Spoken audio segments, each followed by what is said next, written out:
jërëjëf jërëjëf te dalee na jàmm ci seen émission nay leer maintenant mooy émission bi nga xam ngeen yi ngi ko déglu seetaan ci réseaux sociaux yi nekk ci département bu Tëngéej tey nay leer dina waxtaan sujet bu am solo muy le carré d'or mooy étage yi ñu war a def ci centre ville bu Tëngéej ci place marché central bi tey promoteur bi leen invité en exclusivité pour ñu xamul qu'est-ce que c'est que le carré d'or dinañ waxtaan yépp luy soxol wàllu carré d'or ak projet boobu de près de 50 milliards de francs CFA am na mbégte dalal Saliou Dramé maa ngi lay nuyu. Karim maa ngi lay nuyu di la jaajëfal ci invitation bi di am mbégte loolu ci jàkkaarloog yow war a waxtaan ak waa Tëngéej yëpp di nuyu waa Tëngéej yëpp kenn ku nekk ci turam ak santam di am mbégte dajeek yow pour mun a leeral li nga xam ne moo aju ci li nga xam ne mooy projet bi ñu bokk muy le carré d'or. maa ngi fàttali rek auditeurs yi que vous êtes fondateur directeur général société Imosen pour ñu xamul kan mooy Saliou Dramé est-ce que mën nga présenter sa bopp. waaw man Saliou Dramé doomu Sénégal juddoo Sénégal yoroo fa màggee fa di doomu Thiès parce que Thiès fa la juddoo fa la defee sama cycle yëpp du primaire ba lycée Malick Sy jóge fa jaar université bu Dakar avant yàlla di def ma génn bitim réew ñëw France pour àggale sama jàng bi ma paree ci loolu nag continuer di liggéey fii def fi activités yu bari ba ma delluwaat Sénégal donc di fa yëngatu bokk ci yëngatu yu ma yëngatu Sénégal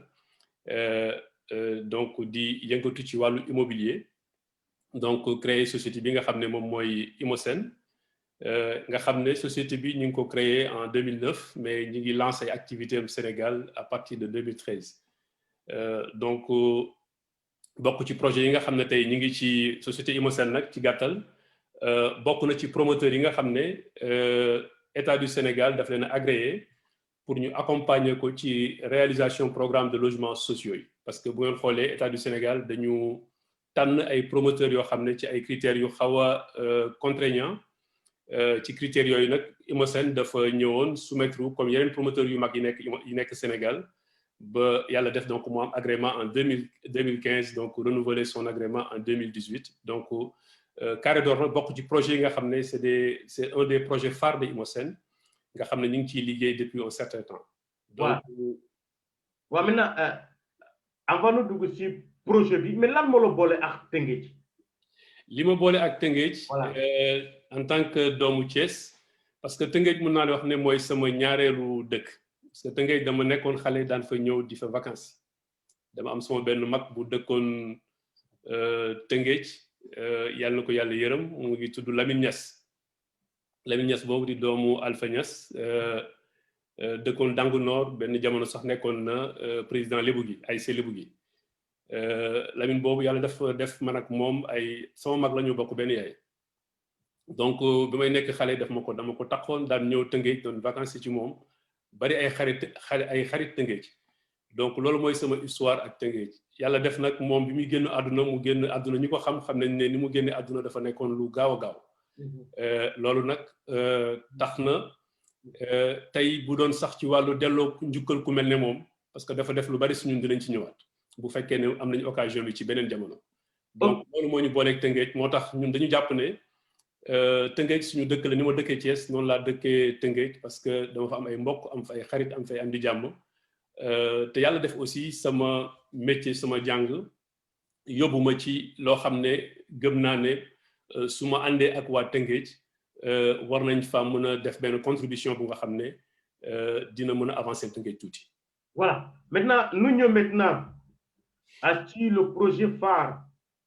de Imosen ñëw tamit ci ce projet gigantesque parce que projet boobu kenn masu ko samp Tëngéej carré d'or bi nan lay juddoo monsieur Salut Dramé, comment est né ce carré d'or? Carré d'or bi dafa juddoo ci benn conviction bu ñu am mooy que ni histoire moom kenn mënut a dëkk di ko refaire et que soo bëggee avancer réew da ngay jokk sa liggéey ci ñoo xam ne am na lu ñu jotoon def ci foofu ñun ñu ngi tàmbalee di réfléchir ci projet bi dañoo exploiter conclusion wu assise de Rufisque man ma gëm ne foofu mooy point de référence bi par rapport au projet Carré d'or lu tax mu nekk point de référence bi parce que doomu Tëngéej yi nga xam ne yàlla daf leen a may xereñ may leen xam-xam may leen ubbeeku may leen expérience dañoo daje ku ci nekk ak fa nga jugee ñu toog ci jamono di réfléchir di xalaat naka la ñuy fexe ba Tëngéej ñu avancer ko donc ñu def benn diagnostic bu leer ci Tëngéej xool démbam xool tayam xool subaam xool nag yan matukaay la ñu war a mën a jël pour développer Tëngéej bind ci ay xalaat yu rafet a rafet yoo xam ne dama gëm ne xalaat yooyu warul continuer ñu koy denc ci tiroir yi muy tëdd di nelaw mu nekk ay rencontre yoo xam ne ni dañuy daje rek mu jeex ku nekk fàtt alors ñun loolu la ñu toog ñu réfléchir ñu xool ci action yi nga xam ne tey moom mooy préconisation yi nga xam ne moo jóge ci assise de Rufisque yi ci préconisation yi ñu xool ci li nga xam ne ñun ci suñu métier ak ci suñu expérience mën nañ cee liggéey ñu gis ne tey pour développer Tëngéej dafa baax ñu xalaataat pour xool naka la ñuy defaraate xarkan mu Tëngéej parce que Tëngéej tey boo seetloo critique bi ñaare benn la soo waxee ci nga wax ak yeneen dëkk biir Sénégal li ñu lay wax si Tëngéej mooy Tëngéej dafa salté embouteillage bi pour nga jàll et cetera Tëngéej daanaka boo ñëwee ci centre ville bi xëj na ñu ngi wax ñu fa dëkk Tëngéej foofu la ñuy wax ne maa ngi dem biir centre ville mais centre ville ba presque daanaka lii tax ñu wax centre ville lu ci bari dafa manqué ñun ñu gis ne kon bu ñu xalaatee mën nañoo def benn projet bu nga xam ne projet boobu dina mën a permettre ñu indiwaat ñu installer ay services yu bari yoo xam ne tey manqué na Tëngéej ay services yu nga xam ne dina mën a permettre ay entreprises bu ñuy xalaat pour dem ci pour jege si pour localiser seeni activité ñu gis ne tey fu mel ne Tëngéej kat bu ñu fa demee service nangam ak service nangam am na fa activité nangam activité nangam am na fa loolu moo tax ñu gëm ne nañ tàmbalee ci biir centre ville bi ñu retravailler pour reconfigurer le centre ville mettre en place un projet structurant moo tax projet boobu boo seetloo mu occuper 3 hectares 700. voilà maintenant ñëw ci loolu si hectare bi maintenant lu tax ngeen tàmm centre ville bi te jëli leen yeneen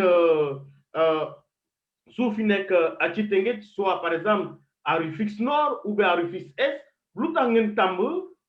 centre ville bi. waaw li tax ñu tàmm centre ville bi parce que moom maa ngi wax sànq ne dafa bokk ci préconisation assises yi que ni le centre ville de Rufisque dañ ko war a rénover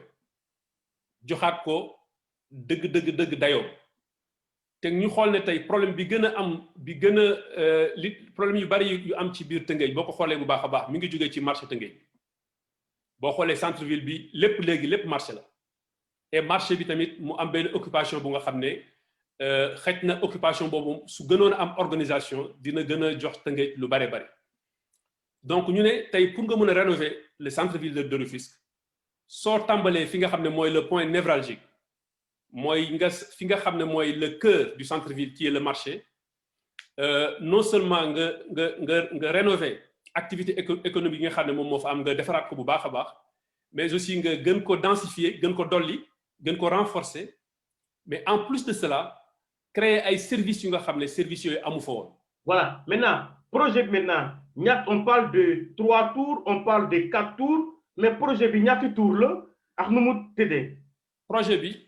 su ma koy wax ci tubaab dama naan c'est un pôle économique et résidentiel moom la ñu bëgg pôle économique lan la si wolof pour que nga gën a expliquer. maanaam dafay nekk benn espace bu nga xam ne dafay nekk espace jaay ak jënd mooy place yoo xam ne tey lépp luy doxal koom-koom dañuy fexe ba baril ko foofu mais aussi mu nekk place bu nga xam ne nit ñi dañ fay mën a dëkk donc dafay mën a am koom-koom dëkkuwaay ak koom-koom ñu boole leen ñu ànd ci benn place mais ànd bu nga xam ne day nekk ànd bu nose nga xam ne nit ñi danañ dëkk ci jàmm dëkk ci dëkkin bu nosé bu organisé mais aussi activité économique yi ñu tege ko noo xam ne tey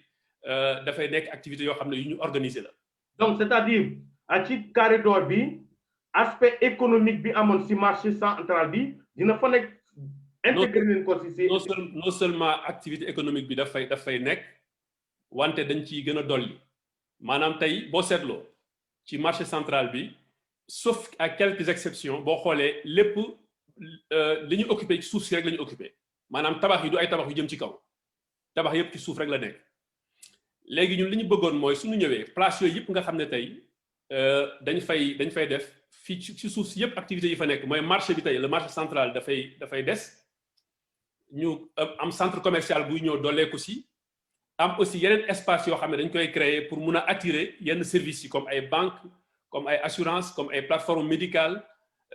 comme ay espaces d'éducation par exemple ay crèches ay jardins d'enfants loolu boo xoolee ci espace su périmètre 3 hectares 700 bi yëpp suuf si yëpp activité économique mooy continuer di fa nekk maanaam ci suuf foofu amul lenn loo xam ne dañ koy dëkkee wante ñu dolliwaat ci benn niveau. waaw au premier ba deuxième étage ci espace boobu yëpp ay activité économique kese moo fay nekk maanaam lépp lu jëm ci mbiru koom-koom c'est nag bu ñu tabaxee jëm ca kaw a kaw la ca kaw a kaw li romb deuxième niveau yi foofu la ñuy dëkkuwaay yi di commencé di nekk. c'est-à-dire jaaykat légumes yi est-ce que am nañu foofu place. par exemple li ñuy tuddee tey marché Tëngéej mooy le marché central. waaw loolu dafay continuer di des foofu maanaam tey dañuy defaraat marché boo xam ne marché central bu bees la nga xam ne ñiy jaay légumes dañuy mën a continuer di fa nekk ñu créer leen ay étal yoo xam ne maanaam étal mooy comme table yi ñuy liggéey rek defal leen seen étal yooyu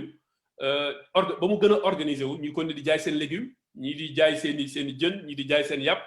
mu am ay boutique am ay kii mu nekk ci loo xam ne day continuer ci système bu njëkk ba fa nekkoon maanaam mooy que ni commerçant bi nga xam ne dafa nekkoon di am relation ak mairie bi di fay tarif bu nga xam ne c'est un tarif social relation boobu dafay continuer ci espace boobu nga xam ne moom mooy le marché proprement dit le marché central dafay continuer di des foofu. voilà maintenant dama jël exemple c'est un exemple parmi tant d'autres mooy jaaykat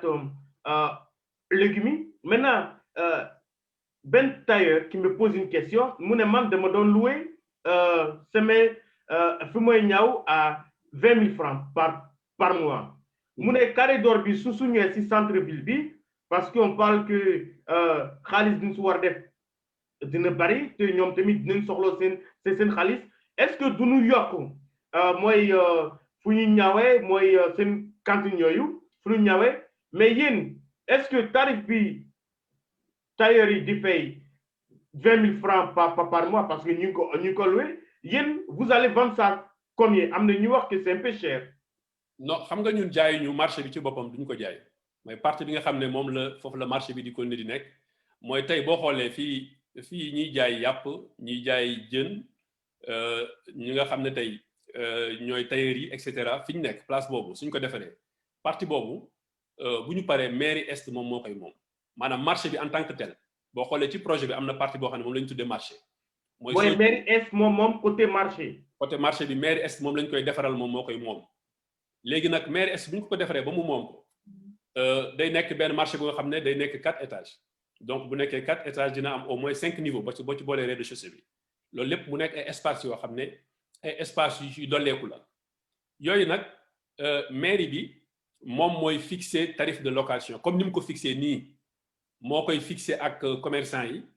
suñ ci waxtaanee ba dëppoo ak ñi nga xam ne ñoom ñooy représenter commerçant yi ñu waxtaan ci ba dëppoo ci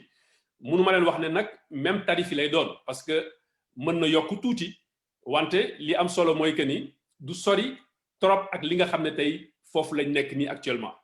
ce qui fait que loolu partie boobu nga xam ne dañ koy continuer di ko louer ñun mairie bi bu demee ba d'accord ak commerçant yi ba ñu xam tey ci tarif yi ñu d'accord ñun dañ koy jël parce que dañ koy intégrer ci projet bi globalement ñun ñu gérer leen ko pendant 20 ans. donc tarif bi mairie bi moo koy joxe. tarif bi mairie bi moo koy fixé mooy tarif bi nga xam ne ñun dañ leen defal ay propositions bien sûr mais propositions yi ñu leen di defaral tey mairie bi mooy waxtaan ak commerçant yi ba fixé tarif bi nga xam ne mooy le tarif définitif loolu ñoom ñoo ci am compétence à 100% te ñoom ñoo koy négocier ak commerçant yi directement loolu yoonu IMOSEN du ci nekk buñ ci àggee mooy partie bi nga xam ne mooy la partie qui concerne le marché partie boobu marché bi dafay des day nekk nag marché bu bees commerçant yi li ñu war a xam mooy que ni espace boobu dana indi ay nit yu bees indi ay nit yoo xam ne am nañu yeneen xeetu koom yu dolleeku foofu donc nit yu bees yooyu di ñëw ak seeni koom di fa visiter di fa jënd si et cetera comme ni ñu ñëwee ci marché boo xam ne marché bu baax la loolu aussi dana tax tailleur bi client yi mu amoon démb mais mu gën a yokk portefeuille am su ko defee loolu da koy mën a gën a permettre liggéeyam gën a nose gën a rafet gën a baax. voilà maintenant lu ma bëgg poser question mooy surtout mairie est bi mooy marché central donc di ngeen condenser activité bi yëpp si benn tour premier à deuxième étage. déedéet parce que ci marché central bi. waaw marché central bi boo ko xoolee ci maquette yi nga xam ne moom lañ defar. nekkul ci biir tour yi fi ñu nekk. dañ ko détaché gis nga marché central bi fu mu nekk nii actuellement. waaw foofu am na presque espace su 6000 mètres carrés yoo xam ne foofu la ñuy def la mooy continuer nekk marché central bi. ok donc marché central bi. marché central bi fu mu nekk nii actuellement. waaw. yi nga xam ne foofu la jaaykat tissu yi ñuy jaay tissu tailleur yu bari fa lañ nekk. ñuy jaay yàpp fa lañ nekk. jaaykat jën yi. voilà foofu noonu moom la ñuy jël defar ko yéegal ko ci kaw indi fa ñuy jaay jën indi fa ñuy jaay légumes su ko defee mu nekk am ay espace frais am ay espace yoo xam ne ay boutique lay doon am espace magasin et cetera donc mooy nekk partie bi nga xam ne mooy concentrer le marché en tant que tel loolu ñun moomuñu ko te duñ ko mus a moom. loolu mairie Tëngéej mairie est ñoom ñoo koy moom mairie bi nga xam ne tey le maire Albert Ndoye moo ko jiite. maintenant mairie ville bi lu mu moom maintenant. léegi mairie ville bi moom li muy moom mooy ci tour yi partie bi nga xam ne fa la ñuy def tour yi maanaam étage yooyu nga gis ne tey boo xoolee benn bu ci nekk boo dindee socle yi parce que socle yi rek ay niveau la mais boo dindee socle yi étage bu ci nekk am na immeuble bu ci nekk am na 22 étages loolu soo ko jëlee partie boobu benn immeuble ci yooyu. ci tour yooyu benn bi moom mooy li nga xam ne moom la mairie ville moom mooy fii voirie municipale bi nekkoon donc partie bi nga xam ne mooy partie voirie municipale bi fi mu nekkoon jàkkaarloog centre Sénéfa foofu la ñuy def tour yi foofu bu ñu fa defee tour yi nag ci ñetti tour lañ fay def maanaam ñetti immeuble yu gudd yu mag ñetti immeuble yooyu benn bi mairie ville moo koy moom mu nekk son patrimoine pour toujours. sur 20 ans c'est-à-dire 20 ans yéen di ngeen ko utiliser pendant 20 ans. après pendant 20 ans. su 20 ans jeexee ñun suñu droit yi ci amoon yëpp dañ koy bàyyi ak mairie bi te moment bi ñu koy exploiter ak ñoom loolu recette yi fay jugee 75% yi mairie bi moo koy moom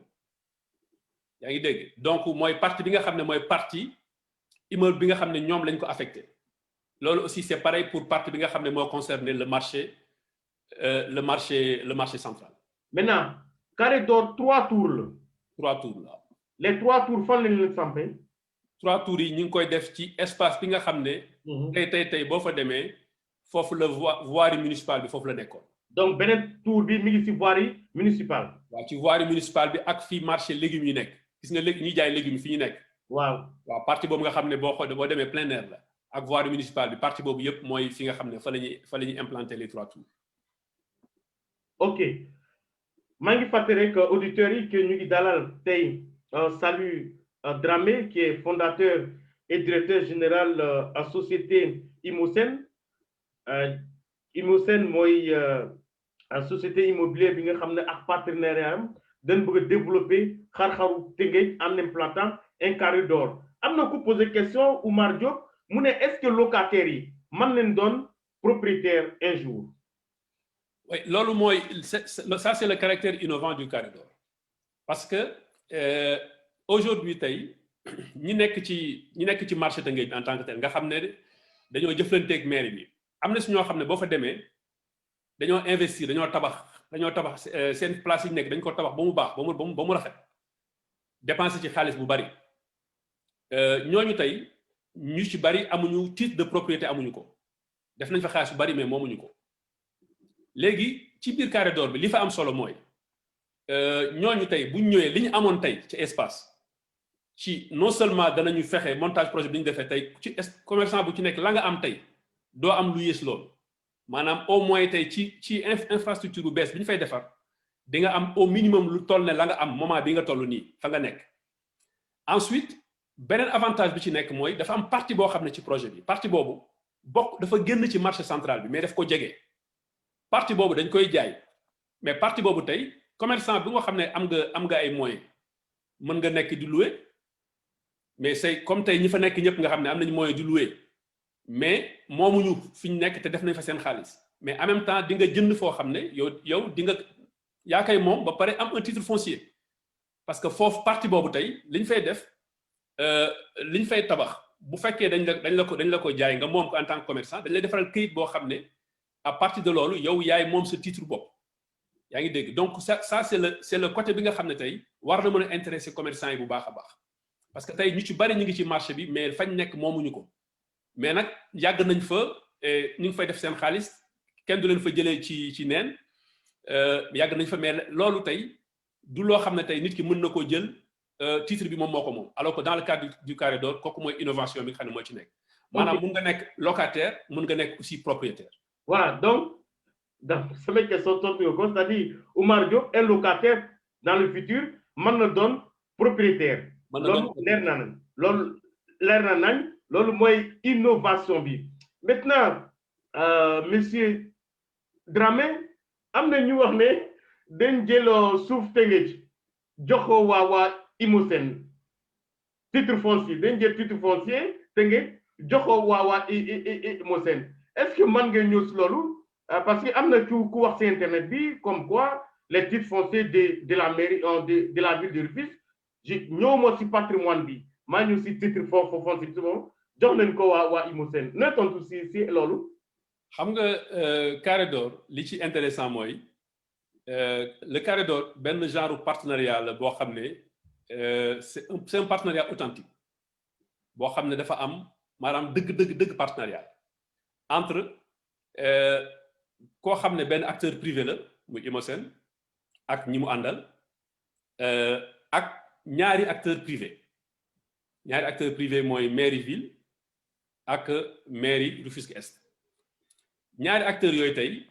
ñoom li ñuy dugal ci partenariat bi da ngay xool ñoom dañuy indi suuf effectivement dans le cadre de ce partenariat parce que espace yi nga xam ne foofu la ñuy réaliser projet bi espace yooyu Imosen moomu ko mairie yi ñoo ko moom mais loolu moo tax ñoom le fait que ñu indi seen suuf ñu indi suñu investissement ànd ak ñoom liggéey loolu moo tax tey ñoom seen suuf boobu bu ñu xoolee li suñ ko valoriser tey maanaam suuf boobu ni mu mel ñun li ñuy def mooy dañuy valoriser le patrimoine local le patrimoine pour mun a créer un projet partagé donc le patrimoine foncier bi nga xam ne tey moom la mairie am dañ koy jël ñu valoriser ko ci benn cadre projet bu nga xam ne mairie dañ ciy gën a gis seen bopp ma gën a leeral foofu maanaam suuf si amul suuf bu ñuy jaay Imosen kenn jaay ko suuf Imosen jëndul suuf Imosen moomul suuf bi maire yi ñoom ñoo ko moom Imosen suuf yi muy jënd foofu ci biir foofu daf koy jënd ci yeneen partenaire privé maanaam boo xoolee ci biir espace su carré d'or ci périmètre 3 hectares 700 yi am na ci ay benn titre foncier yu nga xam ne maire yi moomuñu ko loolu Imosen daf koy jënd su ko jëndee dugal ko ci biir projet bi maintenant nag maire yi suñu jëlee nga jël mairie est li mu indi nga jël mairie ville li mu indi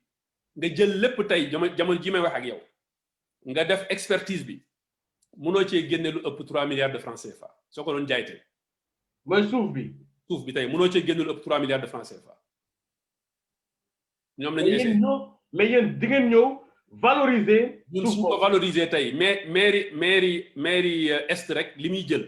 maanaam bâtiment boobu nga xam ne dinañ ko jox mooy marché bi ñu koy tabaxal. waaw marché boobu rek kese dina jege lu mat 6 milliards de francs CFA. marché bi kese tour yi waxaguñ ko tour yi nga xam ne moom la ñu jox la mairie de ville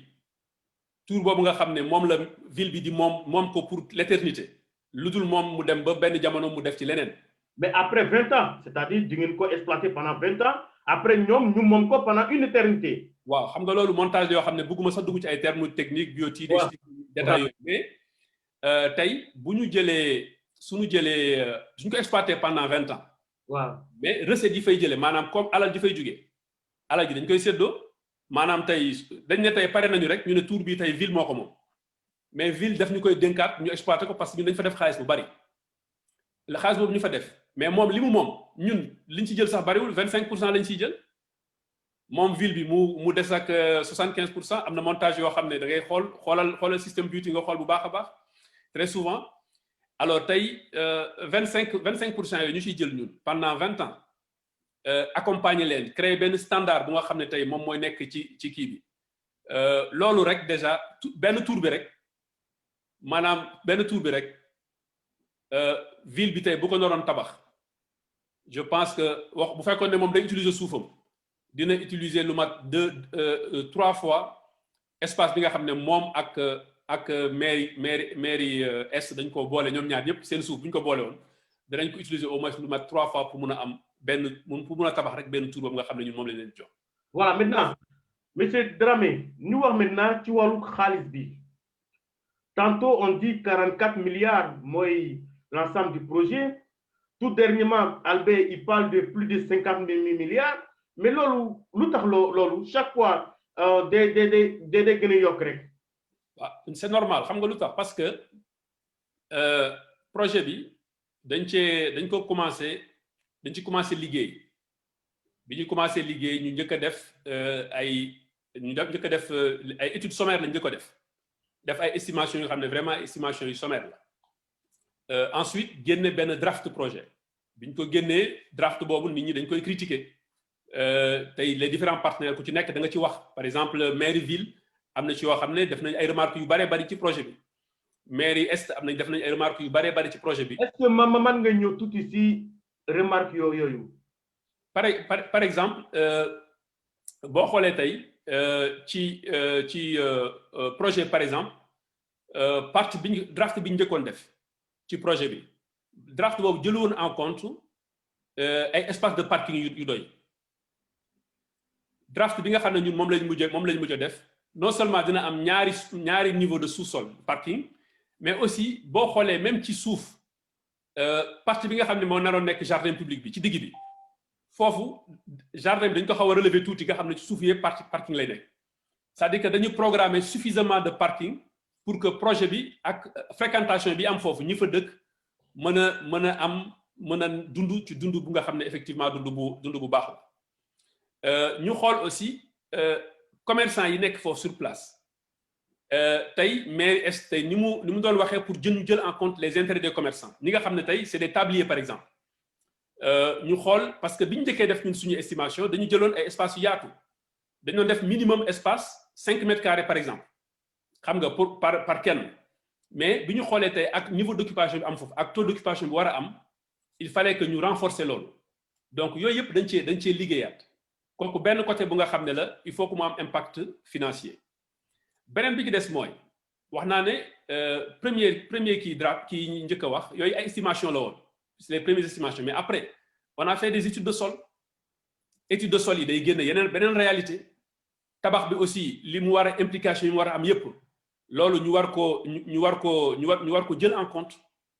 ak yeneen yu nga xam ne tey boo ko boolee ak niveau bi njëkkoon yam parce que au début tour yi dafa waroon nekk ay tuuru ñun bi ñu njëkk a réfléchir ci projet bi dañ ne woon dañ koy def ay tuuru 18 étages alors bi ñu réfléchir aujourd'hui boo seetloo ci le draft final bi nga xam ne tey moom la ñu mujj a valoriser dañu def benn socle ba nga xam ne tey socle boobu rek déjà dina jël espace bu bari ay activités yu bari yuy dolleeku yaa ngi dégg donc socle bi rek soo xoolee benn socle bu dégradé la boo xoolee bu baax a baax nga xam ne socle boobu rek mënoon na nekk projet moom loolu kese socle bi war a jël tuur yi kese loolu kese mënoon na nekk projet parce que bi ci gën a suufee 2 étages la 2 niveaux la 4 niveaux 6 niveaux après ñu ñoo jël bu ci niveau bu nekk ñu jël teg ci benn tour yaa ngi dégg donc loolu moo tax moom mooy dolli ba finalement enveloppe projet bi mu dem ba effectivement ñu àgg ci un budget donc un budget qui tourne autour de 50 milliards. donc 50 milliards foofu lañu stabiliser aujourd'hui fa lañu stabiliser le projet. ok mais am na Tawfekh am na tamit Mourtala Mboup maa ñëw si Tawfekh mu ne il parle de la main d'œuvre bon mi ngi wax ne est-ce que waa Kër Suuf parce que le chantier sera implanté à Kër Suuf est-ce que si wàllu main d'œuvre est-ce que main d'œuvre bi dina jël waa Tëngéej à combien de pourcent xam nga projet bi li ci intéressant mooy ñun dañ ci am benn liberté boo xam ne yàlla dafa def dañ ko teel a négocier ak suñu partenaires étrangers yi liberté bi ñu ci am mooy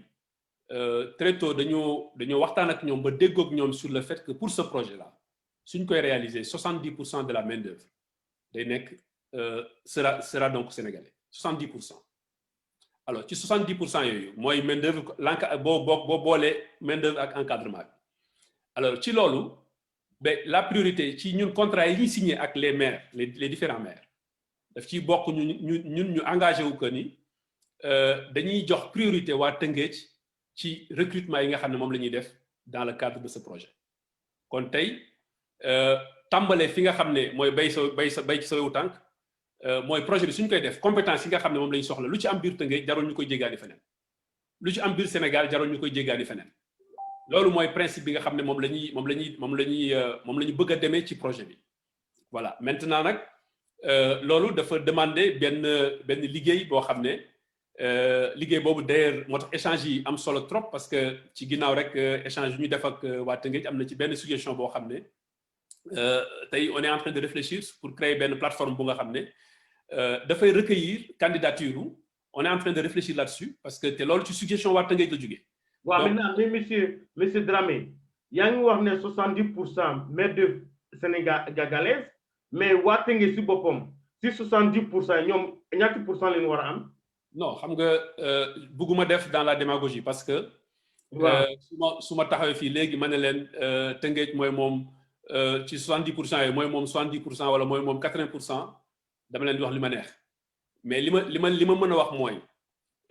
ci 70% yi nga xam ne ñu négocier te ñun ñu jël engagement ak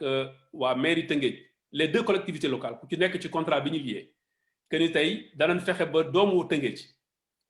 ñoom bu fekkee ne dans le cadre de ce projet ñoom ñu am la priorité xam nga maa ngi lay wax léegi ne on est en train de mettre en place de réfléchir sur une plateforme bu mun a permettre tey ñuy recueillir les candidatures recueillir les CV les profils ñu xam ne tey par exemple dañuy soxla ay maçons yu qualifiés am nañ ci temps yu nga xam ne Tëngéej lañ dëkk xam nga wala fa la ñu jugee et cetera mooy seen cosaan am nañu temps d'ingénieurs yu nga xam ne tey dañ leen a soxla ñu ngi dëkk Tëngéej te ñooñu projet bi intéressé na leen ci biir yooyu bu ñuy recruter effectivement ñooñu la ñuy jox priorité. mais recrutement bi kañ la doon. projet bi nga baalu ma ñëw. waaw projet bi c'est un projet bu nga xam ne ñun dañu jël engagement pour réaliser ko en 3 ans pour être plus précis en 1080 jours le timing bi nga xam ne tey def nañ ko avec nos partenaires. donc loolu mooy temps bi nga xam ne mooy le temps nécessaire pour ñu réaliser le projet. donc pour réaliser le projet vous avez besoin de 3 ans. de 3 ans 1080 jours. 1080 jours. ok maintenant ñu ngi wax affaire 50 milliards ñu ne mais Imosène amul ces 50 milliards. on me pose des questions fii ñu ne mais Imosène amul loolu mais quels sont les partenaires de Imosène parce que ba léegi maa ngi xaar parce que les questions qui vont sur internet moi aussi j'ai ces questions donc nu ñëw si partenaires yi. mais Imosène ses partenaires mooy kan. justement xam nga ku ñu wax ne ku ñu wax ne Sénégal tey amul benn entreprise bu fa nekk boo xam ne en tout cas bariwul de boo xam ne war nga réaliser projet bu toll na 50 milliards nga génne 50 milliards ci sa compte ne dama koy def état bi sax 50 milliards dafa am fu muy jaar pour mun ko teg donc projet la rek c'est-à-dire que projet dafa am logique bu muy suivre bu nga xam ne tey mooy tax nga mën a ci jaar ba mën a mobiliser ay financement mobiliser ay fonds pour mën def loolu. Les partenaires de Imosène suñu partenaire principal c'est un groupe chinois bu nga xam ne groupe boobu damay jël témoin ñaari maires yoo xam ne ñu ngi Tëngéej en activité actuellement ki ci njëkk mooy moom c'est un des maires yi nga xam ne associé à ce projet mooy le maire Albé Ndoye parce que le maire Albé Ndoye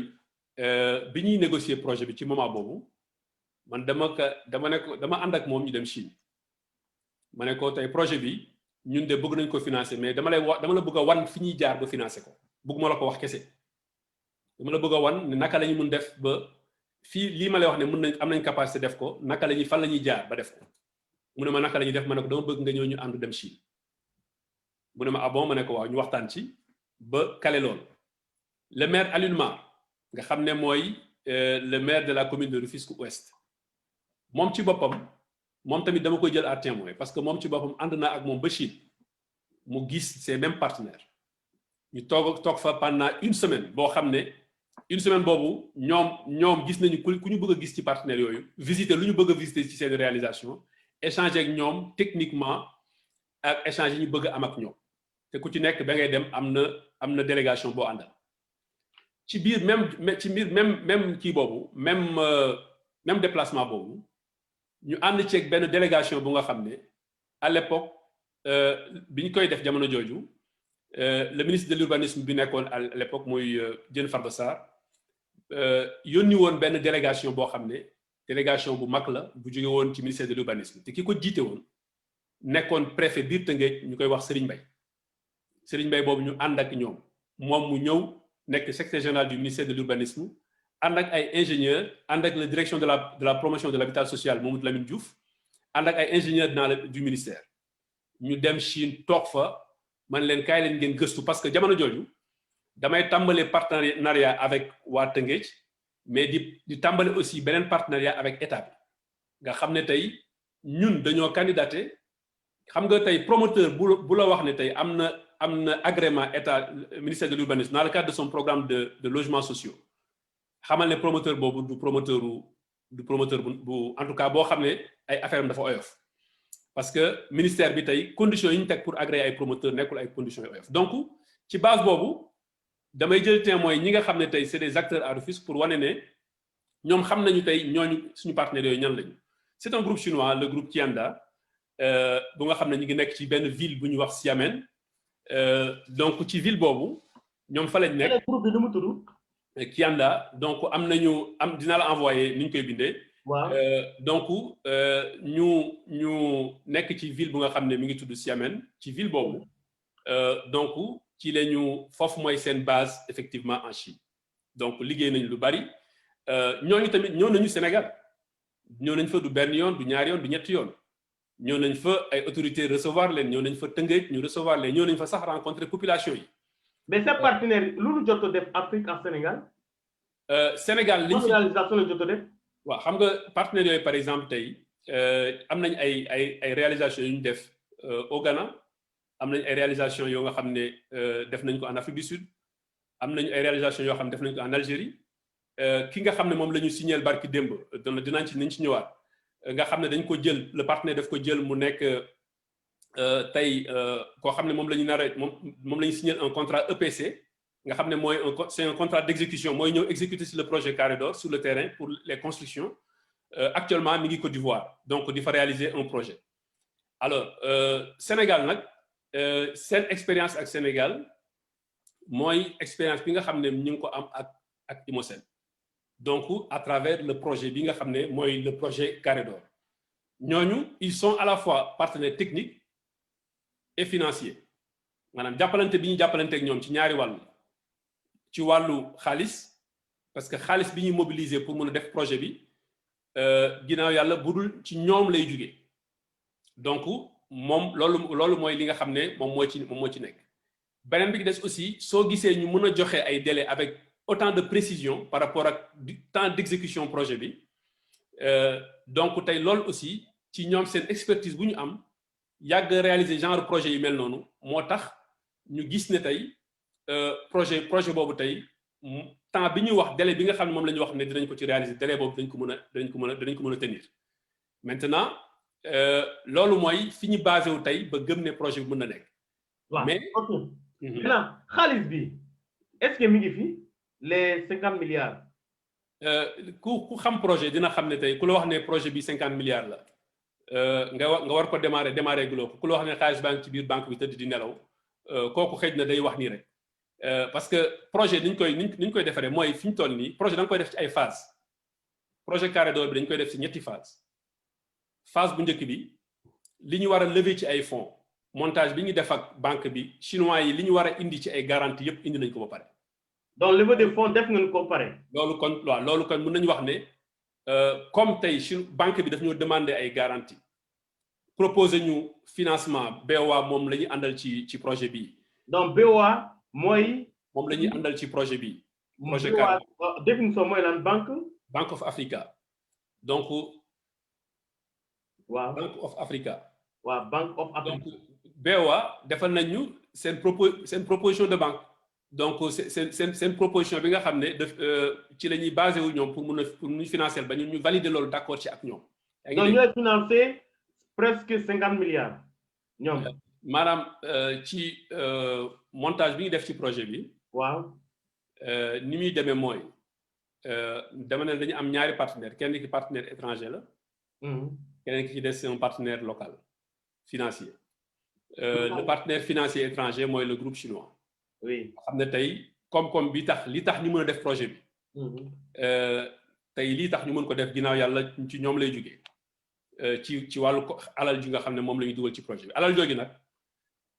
pour ñu mën ko def ci projet bi du ñu tëb rek daal ne 50 milliards yi na dugg ci fonds yi na dugg ci banque suñu banque fii. li ñuy def mooy suñu banque dañuy waxtaan ak moom pour mu accompagner ñu ci projet bi alors ci biir loolu ci première phase bi nga xam ne loolu la ñu war a njëkk a tàmbale loolu conditions yi mooy que ni ñun ñooy indi garantie yu nga xam ne day nekk ay garantie financière du nekk garantie yoo xam ne dafay jóge ci banque yu mag a mag a mag bokk ci première banque ci àdduna bi yaa ngi dégg garantie yooyu dañ koy indi su ko defee ci biir loolu mooy tax BOA ànd ak ñun li ñuy soxla ci projet bi étape par étape ñu génne ko ba première phase bi jeex. donc levée de fonds bi première phase bi jeex na. première phase bi boucler nañ ko. deuxième phase bi lan la. léegi deuxième phase bi ak troisième phase bi loolu financement yi directement Chine lay jugee yaa ngi dégg donc loolu financement yi directement dafay jugee Chine nga xam ne bu ñu xasee ba tàmbale dootuñu toogati bu ñu xasee ba tàmbale projet bi rek ba jeexal première phase bi du ñu toogaat di xaar. donc chinois yi dañuy enchaîner parce que ñun boobu li ñu leen war a jox fii en terme de garantie préparé nañ ko ak suñu banque ba pare ba nga xam ne tey ñoom dañuy exécuter ak seen xaalis deuxième phase bi def ko troisième phase bi fekk ne dañ koy def ci xel mu dal parce que ñoom aussi am nañu garantie yu doy loolu mooy montage bi nga xam ne moom lañ def pour que le projet Carré d'Or ñu mën ko réaliser. ok donc tey montage boobu tey ci ñetti étape yépp bu ci nekk. accords yi ñu ci war a am yëpp am nañ ko signé nañ ko partenaires techniques yi signé ko les partenaires administratifs signé ko les partenaires financiers signé ko donc ci ñetti étapes yëpp de telle sorte que tey incertitude par rapport à la réalisation du projet Carré d'Or nekkatul ci mobilisation des financements incertitude bi nga xam ne moo nekk ci financement Carré d'Or ba tax tey su ma la doon wax ne la tey ban date la ñuy tàmbale maanaam tabax bâtiment yi di jug tey ci benn point kese la nekk. voilà dina ñëw si benn point boobu. waaw kay. yemal foofu dina ñëw si benn point boobu. ñu ñëw maintenant sur le problème environnemental. ñu ne Tëngéej géej bi mi ngi ko lekk bu baax a baax. les partenaires nantais ils ont fait ay études pour dire en 2050 et 2080. géej bi dina avancer bu baax a baax. et gis nañ ce projet jege na trop la mer. est-ce que si conception projet bi est-ce que am ngeen jumtukaay pour freiner cette avancée de la mer pour ne pas mu lekk tuur yooyu dans 50 ans dans 80 ans. loolu am nañ ci loolu aussi day nekk ci côté bi nga xam ne loolu sax war na tax ñi nga xam ne dañuy défendre l'environnement ñu am un élément important bu nga xam ne dañ koy jëlee ci projet parce que tey xam nga avancée de la mer bi su ñëpp toogee rek nekk spectateur toog di xaar géej gi day gën a continuer rek mais tey ñun ci projet bi dañoo gis ne investissement boobu ñu fay def dañ ko war a sécuriser pour ñu mën ko sécuriser il faut que ñu war a protéger partie bi nga xam ne moo jàkkaarloo ak géej am nañu ci projet bi ni ñu ci liggéeyee am nañ ci ñaari xalaat yoo xam ne xalaat yooyu bu ci nekk day complété kii woon te boo xoolee bu baax a baax ci maquette projet bi nga xam ne sax jëlagul en compte vraiment dugul ci détail yëpp parce que maquette bi vraiment ci niveau bu mu gën a simple daf ci am ñaari élément bi si njëkk mooy danañ defar benn digue de protection bu nga xam ne mooy tax ñu mën a protéger partie bi nga xam ne moom moo jàkkaarloo ak géej gi. mais ban matériel ngeen def digue de protection bi. waaw digue de protection parce que boo jëlee projet bi par exemple projet Carré d'Or tey périmètre projet bi partie bi taqaloo géej nga xam ne dafa bokk ci assiette projet bi maanaam ci suuf bi nga xam ne fa la ñu war def projet bi partie boobu soo ko xoolee c'est 230 mètres linéaires 230 mètres la maanaam diggante partie bi nga xam ne moom moo concerné projet bi jàkkaarloo ak géej gi soo ko nattee 230 mètres la ñun tey ci projet bi jël nañu dinañ protéger au minimum 500 mètres mën nañ ko sax extrapoler 500 mètres ci partie bi nga xam ne moom moo jàkkaarloo ak géej gi kooku mooy beneen bi ci des xam nañ ne tamit ay vagues soo ko bëggee téye da nga koy dabu ci géej gi tey moo tax boo xoolee am na benn genre jeté boo xam ne def nañ ko ci biir projet bi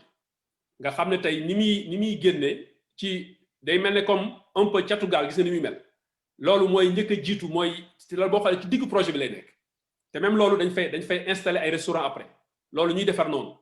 mais niñ koy defaree danañ ko defar ci benn partie bi bien sûr pas côté bi jàkkaarloo kii bi loolu pour que mu mun a briser boo xoolee bu baax a baax di nga ko gis ci kii bi ensuite partie bi nga xam ne moom la ñuy def mu xaw a mel ne comme boo xoolee dig bi ñu def caw leen dig boobu ñu dinañ ci inspiré wu mais amélioré ko ci partie bi nga xam ne moom mooy jàkkaarloo géej gi loolu tey loolu aussi bokk na ci li nga xam ne moo tax nga gis financement projet bi nekk loo xam ne tamit nekkul lu oyof yaa ngi dégg donc loolu ñooy li nga xam ne ñun moom lañ mën def mais il faut que aussi ñu xam ne projet Carré d'Or bi benn projet kese la du projet boo xam ne dafa am prétention régler ay problème mu Tëngéej yëpp parce que c'est un projet privé loolu aussi bu ko nit ñi fàtte en tout cas les fonds c'est des fonds privés yi nga xam ne mooy dem ci kii bi mais dans le cadre d'un partenariat public privé alors donc am na la foo xam ne mënuñu fa àgg am na nag yeneen projet yoo xam ne xëj na dina jafe mettre en place mais quand même c'est man quand j'ai entendu parler du projet par exemple Dakar Gueye dama ne kooku c'est un excellent projet loo xam ne vocation projet boobu par exemple mooy xaw ma ndax dina am wala du am ci at yële di ñëw mais vocation projet yu mel noonu peut-être mooy gën a mën a protéger la façade maritime mais ñun partie bi ñu concerné ñun au moins bâtiment yi du ñëw rek tabax ko dinañ ko tabax protéger ko ci partie façade maritime bi et puis ensuite créer noo xam ne tey dinañ renforcer protection bi ñu mettre en place benn genre infrastructure bu nga xam day xaw a mel ne sous forme d'épi xam nga donc loolu dina casser vague yi mu ñëw dal ci comment ça s'appelle encore dal ci partie bi nga xam ne mooy fi ñuy def digue bi après nag bâtiment yi soog a ñëw. voilà maintenant loolu mooy li nga xam ne tey nga baal ma loolu mooy li nga xam ne tey prévoir nañ ko mais ñu ngi dégg ay suggestions yu ba léegi parce que communiquer ci projet loolu moo tax mu am solo parce que ñu ngi dégg ay ñoo xam ne ñu xereñ ci domaine bi la ñu am ci yeneen xalaat ci côté ni ñu mën a protéger am na sax ñuy wax ne tey dinañ leen suggérer ay moyens yi nga xam ne mooy gën a permettre tey ngeen gën a mën a protéger la façade maritime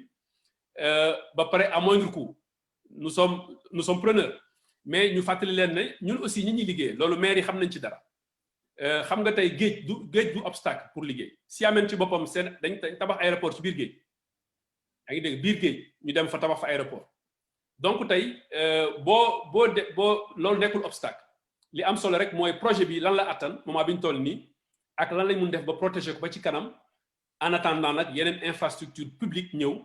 gën a renforcer niveau de protection yi et que xëy na yeneen aussi investissement privé am yoo xam ne dina mën a permettre di gën a étendre biir Tëngéej pour que mën a gën a protéger effectivement le fisc de l'avancée de la mer. Bon. Mais le Carré d'Or ne prétend pas arrêter effectivement l'avancée de la mer à Rufisque, mais au moins c'est un début de solution. Voilà. Maintenant, est-ce que c'est un projet bi jël ngeen en compte le volet assainissement en route Sikiri Kaw? Oui, parce que boo xoolee partie bi nga xam ne foofu la projet bi nekk partie bi nga xam ne tey foofu la projet bi nekk partie boobu lépp luy assainissement autour de ce projet loolu ñoo waa ONAS d'ailleurs ONAS sax centre ONAS bi boo xoolee fi mu nekk actuellement def nañ ay rencontre ak ONAS Tëngéej donc ay séances de travail yu nga xam ne pour génne ay solutions yu mun a permettre non seulement ñu délocaliser ONAS à côté mais aussi gën a renforcer effectivement l'assainissement dans ci zone boobu nga xam ne moom mooy périmètre projet bi loolu jël nañu en compte bu baax a baax. Voilà. Maintenant, le maire Daouda Niang maa ngi suivre benn déclaration mu ne vous allez réfectionner la mosquée de Keur Youssouf et l'église. waaw suñu engagement daf ci bokk. waaw si engagement yooyu. daf ci bokk place Gabar daf ci bokk par exemple la mosquée de Keur Youssouf daf ci bokk l'église effectivement le centre PMI ñu rénover ko. bokk na ci aussi ñu créer benn centre multisport bu nekk juste après place Gabar am na benn espace bu nga xam ne tey mairie ville moo ko moom foofu dañ fay créer benn genre terrain de sport nga xam ne dina am yeneen activité plusieurs activités yoo xam ne dañu prévoir investissement yi ñu prévoir dans le cadre de ce projet daf ko jël en compte ba pare donc yooyu mooy yi nga xam ne en dehors du projet dañ ci engagé wu autour du projet ñu réfectionner seen centre PMI bi defaraat la mosquée de Keur Youssouf defaraat mosquée bi ak église bi nag liñ ci mën a wax ñun def nañu suñuy prévision parce que projet aussi boo koy def mënoo ñàkk def prévision mais démarche bi ce sera une démarche très simple loolu waxtaan nañ ci ak maire yi te buñ ci àggee aussi ñi mu concerné mooy ñëw xool tey ñoom li ñu soxla et puis ñun ñu proposer leen dañ leen proposer un plan de rénovation par rapport ak loo xam ne tey day gën a day gën a taaral projet bi parce que boo xoolee mosquée bi ci proximité immédiate bu projet bi la donc suñ ko gënee taaral gën ko yokk jumtukaay loolu dafay bénéficier wu ci ñi fa dëkk dañ ciy bénéficier wu parce que ñi nga xam ne tey ay jullit lañu foofu lañu jullee église bi soriwul cadre projet bi ce sera aussi pareil ñu xool li ñu soxla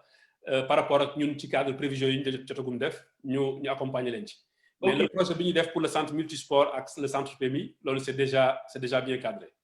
ok am na un certain Diène mu ne c'est la collectivité Lébou la jeunesse mouvement des jeunes Lébou soutiennent le carré d'or am na qui dit Alassane Guissé qui est adjoint maire à Nantes il a posé la question ci l'avancée de la mer tontu nga question boobu am na tamit monsieur Dia El Hadj Alioune qui est le directeur de la coopération décentralisée ci le département de Rufisque le conseil départemental de Rufisque mi ngi lay remercier ak ñeneen ak ñeneen maintenant Bara Diouf me pose une question on parle du carré d'or pendant 4 ans peut-être 5 ans et puis wax nga léegi les 3 phases yëpp bouclé nga ko mooy levée de fonds ak ñeneen yi maintenant blocage bi jusqu'à présent monsieur Salou Dramé lu tax projet bi doorul am nga lieu bi am nga yëpp lan blocage bi fan la situé est-ce que manque de volonté sunu autorité la est-ce que c'est l'État est-ce que c'est la population est-ce que c'est les commerçants blocage bi fan la féete. maa ngi d'abord remercier bu baax a baax El Hadj Alioune Dia di ko remercier vraiment di remercier aussi les jeunes de la collectivité Lébou ñoom vraiment dañuy waxtaan ak faral di ñuy interroger wax ñu seen préoccupation par rapport au projet du échange donc ñu ngi leen di remercier bu baax a baax ak ñëpp ñi nga xam ne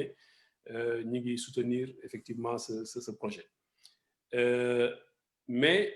projet bi effectivement li Bara Diouf moo ma posé question bi question bu pertinente la posé parce que projet bi effectivement projet bu yàgg la mais ci benn côté c'est normal que projet bi yàgg parce que xam nga boo xoolee projet yu mel nii ci dëkk bu mu munti nekk dafa am jamono ji nga xam ne dañuy liggéey suuf maanaam liggéey suuf mooy liggéey boo xam ne du feeñagum da ngay xool par exemple tey pour nga waxtaan ak ay maire ba ñu arrivé ak ñoom ci benn accord conseil municipal war ko valider nga waxtaan ak benn commune waxtaan ak beneen collectivité locale ñaari collectivité locale yu bokkul ku ci nekk nga négocier ak ñoom ba ngeen arrivé ci ay accord loolu benn étape la mais aussi les partenaires techniques, les différents partenaires techniques et financiers yi nga xam ne ñooy nekk ci projet bi kooku beneen étape la. Ensuite projet bu nekk dafa la am ay temps bu nga xam ne temps étude la recherche et cetera loolu tamit dafay mobiliser ay moyens financiers mobiliser ay moyens techniques et des moyens humains donc aussi beneen étape la ce qui fait que projet yu toll nii ñu koy concevoir ba jamono ñu koy concevoir ba koy exécuter lu mu néew ay at dina ci jàll 2 ba 3 at maintenant projet Carré d'Or dafa toll ci phase bu nga xam ne su yéexee tuuti rek xëj na sax loolu mën na compromettre projet bi. parce que dañoo su yéexee tuuti mën na compromettre projet bi. wax ci loolu d'abord. waaw foofu laa jëm si nii. waaw su yéexee tuuti mooy lan mooy ñi ñu àndal ci projet bi nga xam ne ñoom ñooy nos principaux bailleurs ñooñu nekk duñu ay sénégalais. mooy chinois yi à la BOAD. mooy les chinois principalement. waaw et puis ensuite tey suñu banque bi nga xam ne tey moom la ñu liggéey ci projet bi localement. boo xoolee par exemple rek su ma jëlee exemple banque bi xam nga tey contexte Covid bi banques yi dañuy revoir seen position par rapport ak yenn niveau de financement yu élevé yi ci projet yu mag a mag yi xam nga tey loolu ne serait-ce que contexte mën na faire bouger basculer situation yu mel noonu nga jël chinois yi nga xam ne c'est des partenaires étrangers yoo xam ne dañuy ñëw pour investir gagner xaalis ñu mobiliser leen sur un projet pendant des années à un moment donné soit dañ koy réaliser wala ñu passer à autre chose maintenant lan moo tax projet bi tey ban contrainte la am pour ñu mën ko démarrer benn contrainte kese la moom laa la doon bëgg a wax sànq benn contrainte kese la parce que projet bi espace biñ ko bëgg a defee nekkul espace bu libre espace boobu dafa am ñu fa nekk une bonne partie en tout cas de cet espace dafa am ñu fa nekk actuellement en activité nga xam ne tey le marché central le marché principal de Rufisque foofu la nekk et foofu nag commerçant yi fa nekk donc c'est normal légitime ñenn ci ñoom wala bokk ñu bari ci ñoom ñu am ay préoccupations am ay inquiétudes par rapport ak projet bi suñu seen déplacement parce que il faut que ñoom ñu déplacer wu pour que ñun ñu mën a commencer projet bi alors pour ñu mën a déplacer wu ñun def nañu ay propositions yi mooy dañuy defar beneen marché bu nga xam ne mooy nekk le marché de recasement marché boobu tey bu ñu ko defaree loolu signé nañu déjà ay contrat ba pare ak AGETIP pour que AGETIP mën a réaliser loolu ba ñu fonds yi ba ñoom ñu defal ñu devis ba devis boobu ñun ñu valider ko nga xam ne tey pour marché boobu li ko war a réaliser ñun xam nañ ko ba pare 270 millions la pour wax dire les choses de manière très claire alors maintenant li ñuy xaar mooy ñu defar marché boobu suñu defaree marché boobu commerçant yi dem foofu mais avant ñuy investir fonds yi pour que marché boobu démarre ñu am accord ak les commerçants aujourd'hui c'est foofu mooy le seul point bi nga xam ne arrivé guñu à un accord vraiment ferme et définitif avec commerçants yi nga xam ne ñoom ñoo nekk ci marché bi loolu nag dafa demander bonne volonté d'abord ci niveau commerçant yi mu demander aussi bonne volonté ci ñun acteurs yi nga xam ne ñun ñoo seq projet bi mais mu demander aussi accompagnement état bi ci noo xam ne dina créer conditions yu nga xam ne dafay mun a permettre aux commerçants ñu mun a dem ci xel mu dal dellu si ci xel mu dal te ñun loolu interpellé nañ ci état bi ñu ngi ciy jokkoo ak ñoom et je pense que tey jéego yu mujj yi nga xam ne moom moo am ci semaine yi mujj jéego yooyu bu fekkee ne même rythme bi moo continuer je pense que ci délai yu néew dinañ mën a fixer benn date daal ne date bii kat war nañ ko mën a consacrer bu nekk date bi nga xam ne ci la ñuy démarrer projet. voilà maintenant monsieur Dramé xam nga autorité nekk Tëngéej municipal yi. waaw ak Covid bi dañ jël jaaykat légumes yi. yóbbu leen jaaykat légumes rek ah j'ai pas dit poisson ak ñi jaay yàpp. jaaykat yi légumes yi jël leen yóbbu leen à champ de course. pour loolu kese ils ont eu des difficultés énormes pour loolu kese. finalement jaaykat légumes ñoom ñëpp dañ delluwaat fu anu nekk. ñoom ñu am difficulté pour jël ay jaaykat légumes ces mêmes autorités est-ce que mën nañ jël ay jaaykat comment dirais-je ñu fa nekk mooy ñu jaay jën ñu jaay ginaar ñu jaay yàpp. jëlee est-ce que loolu mën nañ ko def. Et aussi, on parle d'un premier aballement, que de l'Enyobu gare routière. Maintenant, mangi dégg maintenant, commerçants yi de l'Enyobu marché Arafat. Est-ce que yo, ces partenaires, moi, le conseil municipal, moi, ville de Rufisque, à Mériès, est-ce que jox nañ la suffisamment de garantie que commerçants yi nañ fa jóg? waaw xam nga man su ma nekkoon beneen promoteur lenn damay taxaw ci benn damay def lu gën a yomb ci man mooy damay toog rek daal ne maire yi les nga xam ne mooy suñu partenaire public yi da ngeen di jël ngeen libérer ñu marché parce que loolu mooy base bi ñoom ñooy indi assiette yi ñu tabax dañuy toog rek xaar ñu def ñu libérer ñu assiette yi ñu daal di ñëw tabax suñu tabax parce que normalement ñun suñu yoon nekkul ci commerçant bu fa war a jógee bu fa war a toog. Voilà. loolu mooy dans le fond et que mooy c'est la base contractuelle mais ku nekk xam na ne ñun bu ñuy toogee aussi seetaan xëj na mbir mi bu ñuy toogee seetaan état bi daal ni ñoom tamit seen yoon nekku ci du dem il faut que ñun ñu jàpp ci ñun nag ñu ngi ciy jàpp ci waxtaan ak ñi ñu war a waxtaanal jàpp ci aussi financièrement pour que déplacement yooyu mën a am. mais déplacement bi financièrement ñaata la. déplacement bi en fait le site de recasement rek site bi ñu war a defar. devis bi nga xam ne tey parce que yooyu jarul denc devis bi nga xam ne tey ñun validé nañ ko te AGETIP soumettre ñu ko devis boobu àgg na ci 270 millions de francs CFA. 270 millions de francs CFA. pour defar site beneen marché. pendant 3 ans. pendant 3 ans waaw. waaw foofu la commerçant yi dem nekk fa doxal seen activité tranquillement ba ñun ñu pare ñu war a dellu si waat ci marché bi war ko occuper. léegi nag dégg naa la sànq sa biir wax nga wax ne au début effectivement gare routière lañu waxoon après ainsi de suite c'est vrai parce que ñun bi ñuy xalaat ut site de recasement bi ñuy xoolee tourner autour dañu gisoon ne gare routière ba daanaka amul occupation bu tax ñuy wax ñuy sargal le maire Alioune Mar ñu dem seeti ko waxtaan ak moom ne ko monsieur le maire ñun de dañu am problème bu nga xam ne mooy problème bi nga xam ne mooy par rapport au projet Carré d'Or te il faut que ñu am site bu nga xam ne pour commerçant yi ñu mun leen déplacer bu ñu ci àggee il faut que ñu mun leen a amal site bu nga xam ne ñoom li ñu bëgg nañ ko wax ñu defaral leen ko foofu. alors ci biir waxtaan ñu ne ko nag fii lañ gis ci biir loolu moom mu accepté ñu waxtaan ak ba waxtaan ak ñi nga xam ne xam nga loolu lépp ci projet dafay jël temps ñu waxtaan ak le syndicat des transporteurs ñoom Fallou Samb ñoom aussi ay daje ñu dem ba créer am benn convention tripartite pour que ñu mun a def le site de recasement ci gare routière yàlla def diggante bi am donnée bu bees donnée bi mooy mais le TER ak la gare du TER xam nga ak yeneen yi nga xam ne tey dafay nekk di am actuellement autour de ñun fi nga xam ne foofu lañ prévoiroon kii bi c'est là où on s'est dit comme incertitude yi am na il faut que ñu dem vers un site beaucoup plus sûr et ñu waxtaan ak aussi ci biir échange ak suñu partenaires principaux yi ci le marché Arafat jibee ñun ñu wax leen Imosène ñun amuñu ci problème ñun fu ngeen ñu joxoñ rek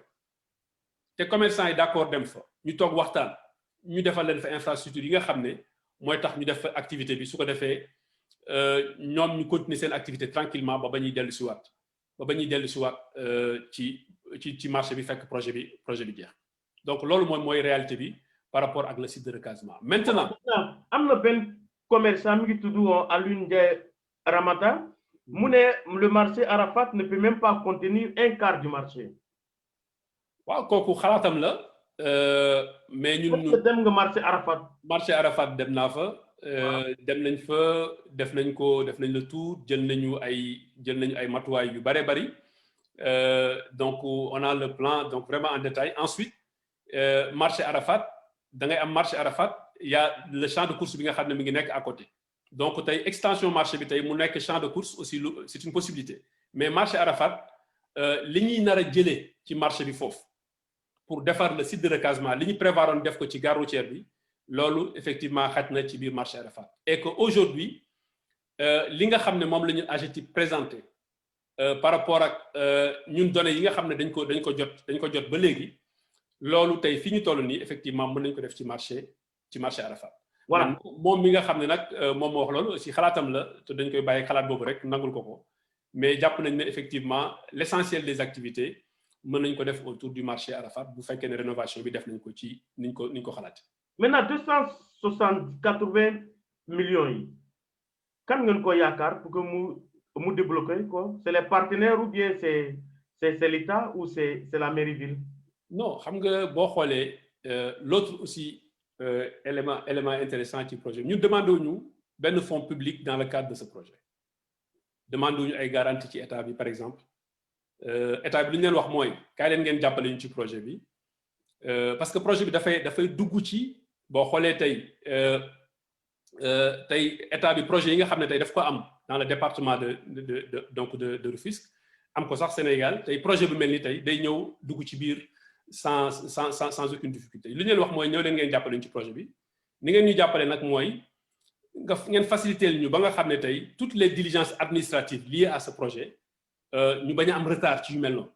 nga xam ne tey mobiliser l'équipe bi nekk foofu autour du préfet l'administration centrale ñu team projet bi xam ko comprendre ko parce que suñu administration ku nekk xam ne administration bu xereñ lañu am alors loolu accompagnement yooyu aussi dina nekk ay garanties pour les différents acteurs pour ñun l'acteur privé mais aussi pour les collectivités locales ak aussi pour les commerçants yi nga xam ne ñoom ñoo nekk ci marché bi et phase bi ñu toll nii lañ gën a soxla état bi mais soxla nañ leen ci lépp ba mu des ci ñu génne xaalis pour def ko ci projet bi xaalis bi ñun ñoo koy génne ni ñu koy génnee mooy li ma la wax sànq tey dañoo gis ne tey pour mën a mobiliser 50 milliards alors dafa am yoon yu nga xam ne yoon yooyu ci lañuy jaar dañoo xool cibler un partenaire étranger bu nga xam ne am nañ ci moom confiance am na ci ñun confiance donc xamante nañu ñu waxtaan ak moom négocier ak moom ci par rapport ak projet bi naka la ñuy def ensemble ba mën a mobiliser les financements alors loolu ñu waxtaan ci phase projet bi ñu gis ne tey ci biir loolu il faut que ñu impliquer suñu banques yi nag dañu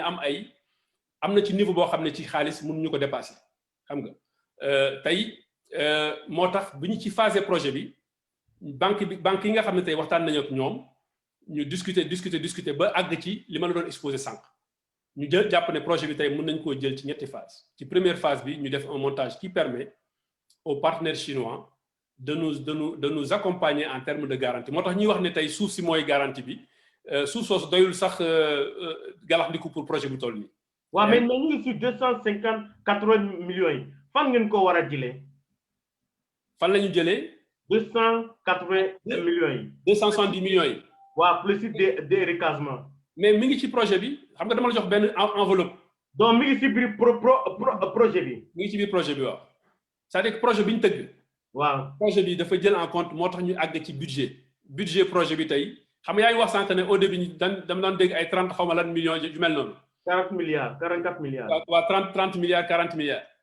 naka ngeen def ba àgg mais parce que dafa am ay éléments yu bees yoo xam ne dafa greffé wu ci projet bi ça plus ça moo tax ñu àgg ci budget bi nga xam ne tey moom lañ jàpp ne mooy budget fi ñu arrêté projet bi parce que études yi mat na donc études techniques yi ñëw na éléments yooyu jël nañ ko en compte suñu yenn engagement yi jël nañ ko en compte li nga xam ne aussi tey par rapport ak technologie yi ñuy utiliser ak suñu partenaires yi nga xam ne dina mën a permettre yenn coûts yi ñu mën ko baisser parce que boo xoolee projet bi li ci nekk dafa bari même par rapport à 50 milliards les gens peuvent se poser des questions donc yooyu yëpp suñu ko jëlee ñu boole ko foofu la ñu àggee ci budget boobu léegi nag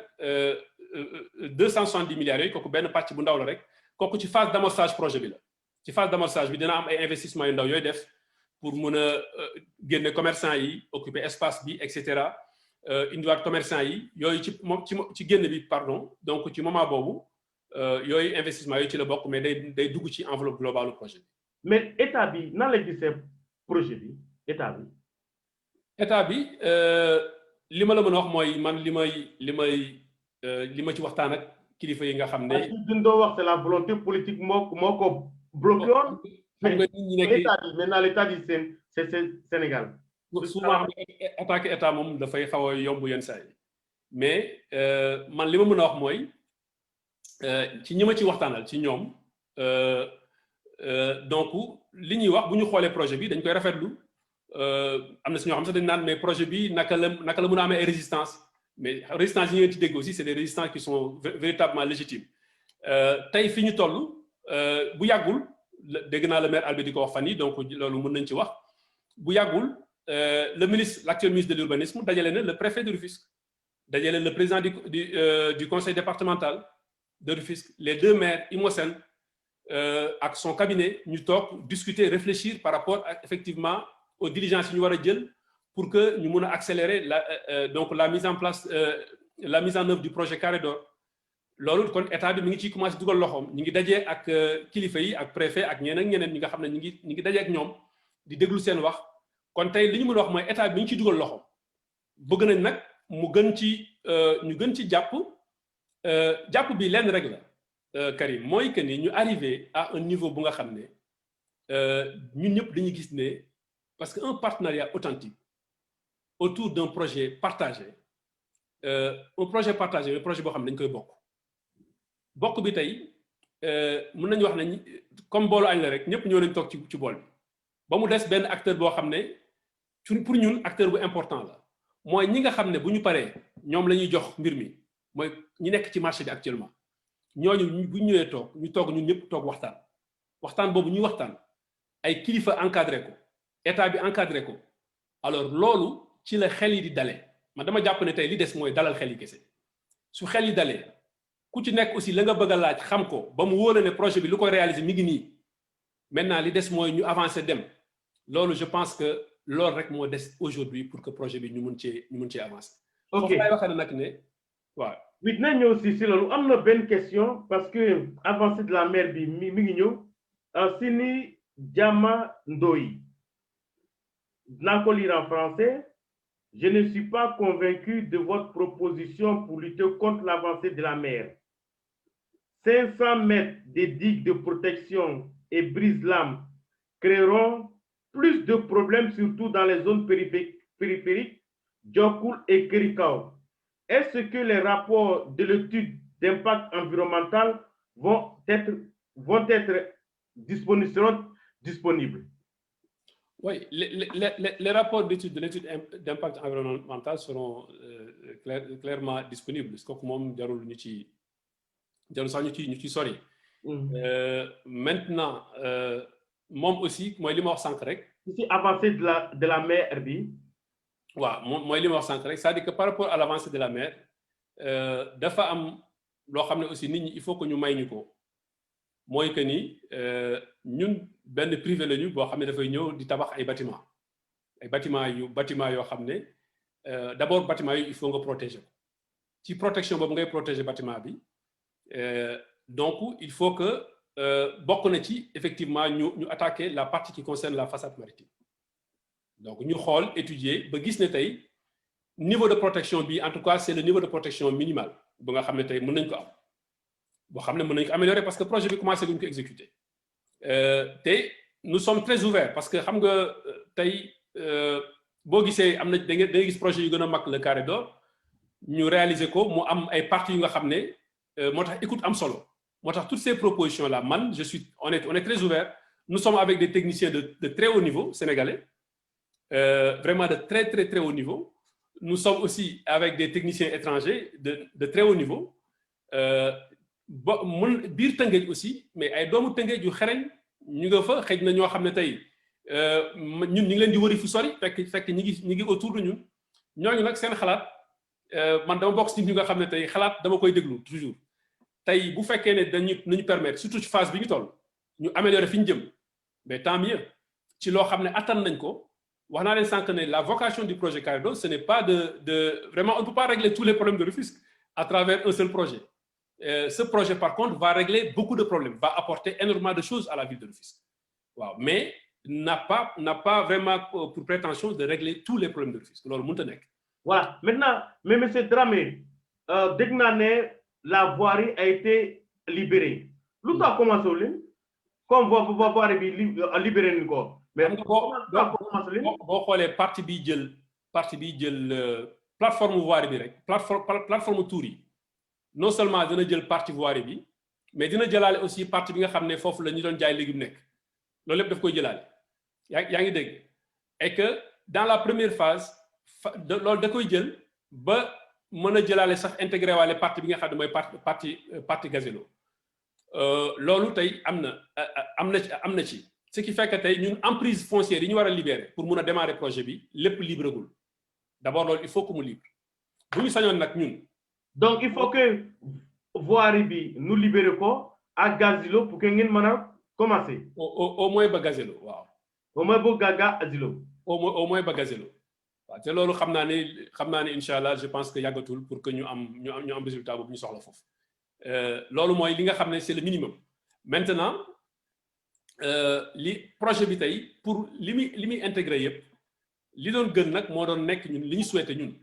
xam nga pour éviter vraiment même bu fekkee dañoo phasé projet bi li ñu souhaité ñun mooy dès le départ ñu am un accord dynamique avec les différents acteurs yi nekk sur le marché de sorte que ñu mën a bu ñuy préparer ñu mën a def une préparation bu nga xam ne alors dafay mën a jël plateau bi nga xam ne mooy plateau kii bi yëpp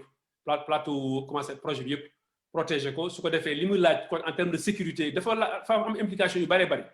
xam nga tey foofu li fay nar a dugg ci matériel yi génn xam nga engins yi fay dugg bruit bi am yooyu yëpp am na àndul ak yenn activités yi au même moment alors yooyu yëpp tey suñu sañoon ñun tey ne serait-ce que pour ce côté la sécurité ñu libérer le maximum d'espace occuper ko en tout cas d'emprise par rapport au projet mën a démarrer suñu projet de manière très très très très très lucide. Maintenant population Keur Souf war nga am ay écho on a parlé des commerçants maintenant population bi nan lañ gisee corridor bi ñu dëkk Keur Souf. waaw loolu xëy na waa Tëngéej ñoo ci gën a mën a tontu mais man am naa chance su daje ak waa Keur Souf conseil de quartier bu Keur Souf daje nañu ñu daje même en public def benn rencontre vraiment publique boo xam ne population yi ñëwoon nañu fekke ko Imam Sow yàlla na ko yàlla yërëm jamono jooju fekke na ko donc def nañu ay rencontre ak ñoom ñu poser ay questions par rapport au projet ñi ci amoon ay am na sax ñoo xam ne tey dañ ci amoon ay préoccupations ñooñu génne seen i préoccupations mais li ëppoon ci nit ñi mooy boo waxtaan ak ñoom ba pare li ñu lay wax mooy ñun kat affaire bi bu fekkee nii la ñun gis nañu lii lu baax la pour Tëngéej waaw moo tax dañu jàpp ne tey waa Keur Souf xëy na échange am na ñun li ñu jotagum mooy que ni population yi en tant que telle même population Tëngéej honnêtement man gisaguma ay résistance yoo xam ne c'est des résistances sérieuses du côté des populations yëguguma ko bokk. donc la seule résistance sérieuse c'est les commerçants. waaw les seules résistances sérieuses c'est au niveau des commerçants et pas de tous les commerçants mais quand même commerçants yi am na fa ñoo xam ne am nañ doole ci marché bi quand même te am nañ fa baat am nañ fa kàddu te ñoom aussi bu ñuy wax ak yow parce que am na benn rencontre bu ñu def boo xam ne tey le préfet de Rufisque moo ko woote woon PV yi ñu ngi fi ñu signé ko et tout ça donc PV yaa ngi fi. loolu ñoom li ñu lay wax toujours dañ naan ñun opposé wuñ ci projet bi mais ñun dañu cee war a boole mais ñun moo tax ñu bëgg fi ñu toll nii xaw ma ñoom anam bi ñu bëggee ñu boole leen ci projet bi anam boobu bés bi ñu demee ba mën ko formuler ba mu leer nañ ci ay kanamu ñu nga xam ne tey vraiment ay autorités yu ñu mën a accompagner ay kilifa yoo xam ne ñu mat kilifa lañu je pense que li ki des dina yomb parce que ku la wax ne la man projet bi opposé wu ma ci wante dama gis ne kat ñun il faut que ñu boole ñu ci même ci étude impact phase préliminaire étude impact environnemental bi ci écrit yi échange yi nga xam ne moom moo ci loolu moo ci génn loolu moo ci feeñ que ni ñoom li ñuy wax mooy que ni opposé wuñ ci projet bi en tant que tel opposé wuñ ku defar Tëngéej et man aussi gëm naa leen ci loolu moo tax man dama gëm ne commerçant yi en fait dañoo déggagul en tout cas il faut que ñu dem ak ñoom ci loo xam ne dafay dalal seen xel loolu nag nit ki nag ki nga xam ne dañu war a dalal xelam moom mooy wax dina toll jamono joo xam ne moom moo naan man kat lii ak lii su ma ko gisee sama xel dal su ko defee ñu mun ko fekk ci loolu ànd ak ñoom parce que pour man ay solution am na mais nag il faut que ñu toog yi nga xam ne vraiment ci ay instances yu régulières waxtaan yoo xam ne du ñu waxtaan tey suba ñu delluwaat ginnaaw mais dañuy waxtaan ci waxtaan yu leer nañ yoo xam ne daf ñu mën a permettre ñuy bañ a tourner autour du pot mais ñu dem vers l'essentiel loolu ñun vraiment on est ouvert ci loolu te kuñ ci mën a jàppale jamono juñ toll nii ci biir commerçant yi ci biti commerçant yi ci autorités yi ci état bi je pense que tey c'est le seul facteur bloquant par rapport à la réalisation du projet Carré d'Or. Donc blocage yëpp suñu ko débloqué c'est sûr dans 2 mois dans 3 mois liggéey bi dina door. loolu la ñuy ñaan yàlla te loolu la ñu buñ ci suñu mbokk commerçant yi dimbalee incha allah loolu mën na leen. waaw maintenant monsieur Dramé soo amoon benn mot bi nga war a wax a ñi xam ne gën réticent ci Tëngéej lan ngay wax. waaw li may wax rek mooy projet bi projet la bu nga xam ne dañ ko xalaat à partir de waa Tëngéej seen bopp ñoom ñoo commencé seen xalaat ñun ñu fekk si leen ci wan leen ne li ngeen xalaat bind ko ci ay kayit ñun mën nañ cee jëmmal benn parti ay doomu Sénégal ñoo togg projet bi ba mu ñëw.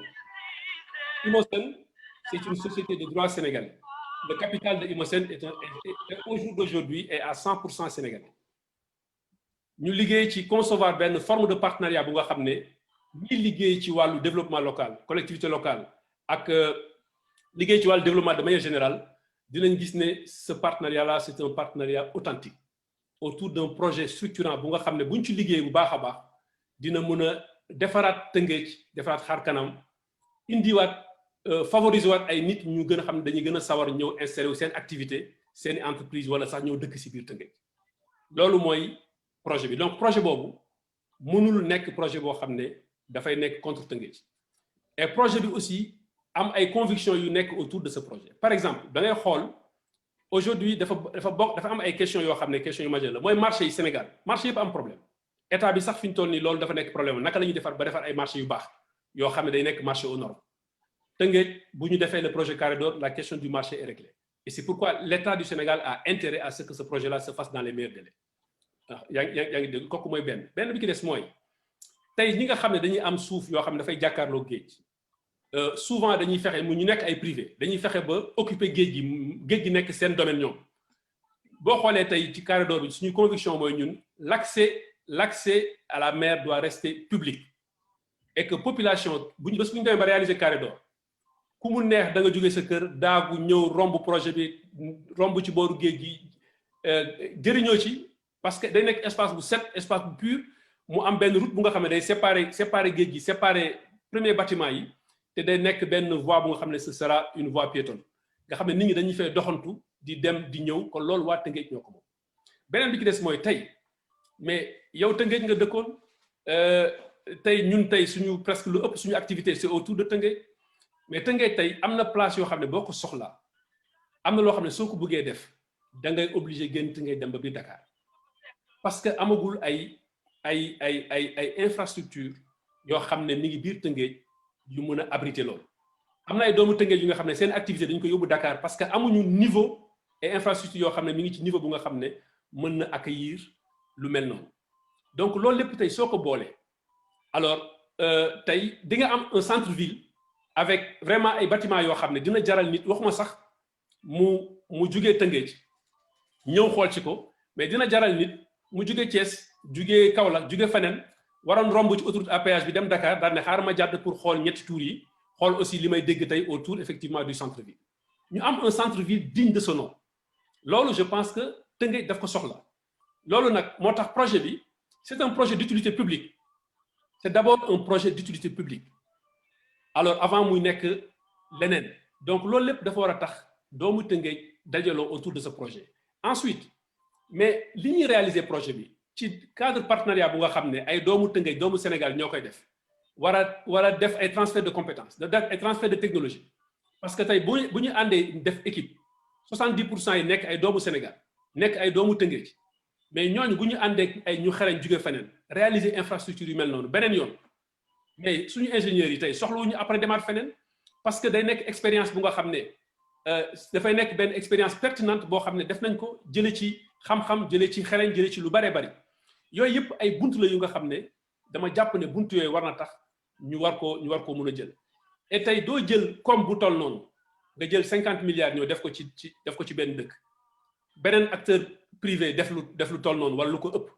ah état bi aussi yi muy initier nii nga xam ne def ko tey boo xoolee la question du canal et cetera yooyu yëpp nga xam ne am na ay initiative ci donc au niveau de l'état et on pense que effectivement initiative yooyu dina avancer yooyu mooy defar dëkk te Tëngéej dafa soxla ñu defaraat ko defaraat xar kanamam ñun nag au niveau de Imosen nous ne sommes qu'un acteur privé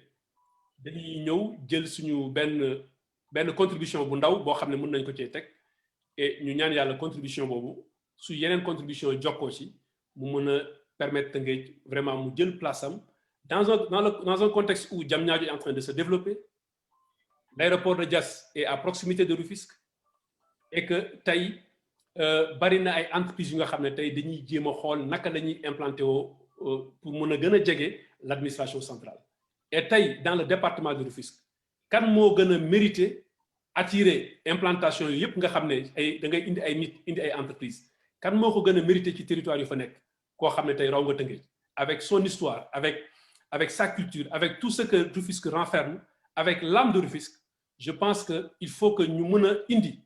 ay infrastructures de qualité yu nga xam ne tey dafay mën a sawarloo nit ñi ñu dëkk si Tëngéej développer seen activité indi seen koom jaxasoog waa Tëngéej pour que Tëngéej mën a jëm kanam. Donc moo tax ma gëm ne projet Tëngéej la buñ ci jàppee incha allah dinañu gën a yombal dox bi ñu dox ko yàlla dinañu jàppale et que ñu ñaan yàlla projet bi def ko ci tàmbale ko ci bismillah agale ko ci alhamdulillah te bu ci loru benn loru am kenn ku ci nekk fa nga nekkoon nga gën cee gis sa bopp loolu la ñuy ñaan yàlla te gëm nañ ne yàlla dañ ko defal incha allah. maa ngi lay remercier monsieur Saliou Dramé maa ngi fàttali rek que yaay fondateur directeur général bu société Imosen contenté la am tey parce que je pense que yëpp leer na et wax nga blocage yi xaalis bi fu mu jógee avancée de la mer bi nan ngeen ko war a lutter wax nga tamit ci wàllu chômage bi nan la ko mën a régler à travers le projet du corridor maa ngi lay remercier bu baax a baax monsieur Saliou Dramé et aussi di joxe rendez-vous inchallah dimanche prochain avec un autre invité aussi monsieur Saliou Dramé am na commentaire yu bari jot am pour que nga dugg nga xool commentaire yi jël ko en compte surtout am na ñuy wax lu am solo man ma la poser question yëpp parce que ñu wax dafa bari ñu xool commentaire yi xool nan nga si mën a liggéey vraiment pour le bienfait du corridor jërëjëf et à mes auditeurs ñun déglu ci réseaux sociaux yi maa ngi la jox rendez-vous la semaine prochaine ak Doudou Maïssa Wade lay dalal Doudou Maïssa Wade Maman Albert ñoo doon xëccoo la mairie de l'Est en 2014 et que Albert Dakar gagné quelques centimes près l'école Albert gagné c'était en 2014 moom lay dalal inchallah le dimanche prochain dans votre émission nee leer monsieur Saliou Dramé waaw di la gërëm di Tëngéej yëpp di nuyu Doudou Maïssa waaw de passage di ñaan yàlla mu jàppale ñu yëpp def ndam li lépp nekk ndamul Tëngéej. Ok jërëjëf au revoir et à la semaine prochaine.